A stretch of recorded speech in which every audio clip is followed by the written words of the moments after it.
Dobrý deň, pán Prvočka, vítam vás tu. Povedali by ste nám niečo o vašej práci a ako ste sa k nej dostali? Ďakujem veľmi pekne, že ste ma tu privítali. Som teda reportér a moderátor televízie Markíza. To je taký kanál, keby mnohí mladí ešte asi nepozerajú a možno už ani pozerať nebudú. Som teda reportérom politického spravodajstva a posledné mesiace sa zameriavam najmä na tú európsku politiku.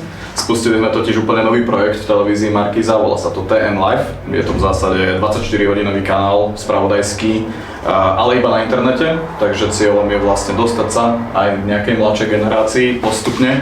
A mám vlastnú reláciu, ktorá sa volá Od Tatier k Bruselu a tá sa teda špecializuje na európske témy. Jej súčasťou sú rôzne rubriky. Snažíme sa priblížiť divákom dianie v Európskom parlamente, v Európskej komisii, všetky rozhodnutia, ktoré sa týkajú aj nás. A samozrejme najpodstatnejšou časťou stále tej relácie je rozhovor zväčša s europoslancami.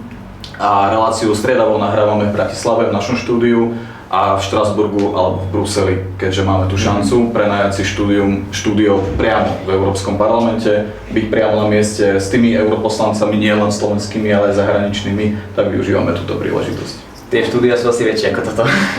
Sú, popravde ani oveľa nie, je tam samozrejme trochu viac kamier, ale je to také pomerne uzavreté. Zaujímavé na tom štúdiu je, že nie je to také štúdio, ako možno poznáme bežne z televízie, že zavretý priestor a všade okolo iba obrazovky a vlastne je to veľká čierna diera, ale tie štúdia sú rozmiestnené priamo na chodbách Europarlamentu, takže zaujímavé to je v tom, že ja tam s niekým robím rozhovor a zároveň okolo mňa chodí miliarda ľudí, normálne život ide ďalej, ako by sme sedeli na námestí. Je to teda taký atypický formát, preto vrajím, že to štúdio nie je oveľa väčšie ako tu, samozrejme myslím ten manevrovací priestor, ale čo nám viacej treba, v zásade stačí sadnúť si za stôl, aby si ten respondent mal kde sadnúť nejaký europoslanec, aby sme ho vyspovedali.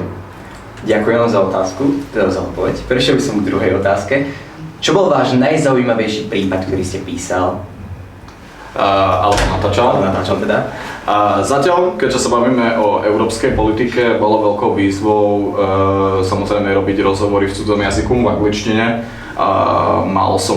Pozval som napríklad do štúdia švédsku europoslankyňu Abir Al-Sahlani, ktorá bola virálna na aj našich sociálnych sieťach asi 2-3 mesiace dozadu, pretože sa zviditeľnila takým plamenným prejavom v pléne Europarlamentu, kde výrazne kritizovala Roberta Fica.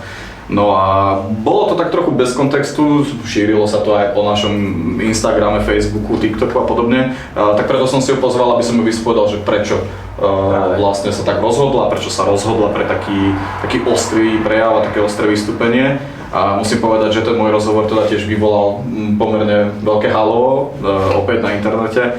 Samozrejme, nejakej časti voličov sa to nepáčilo, že prečo vôbec dávame priestor takým názorom, ale o tom je demokracia, aby sme dávali priestor úplne každému.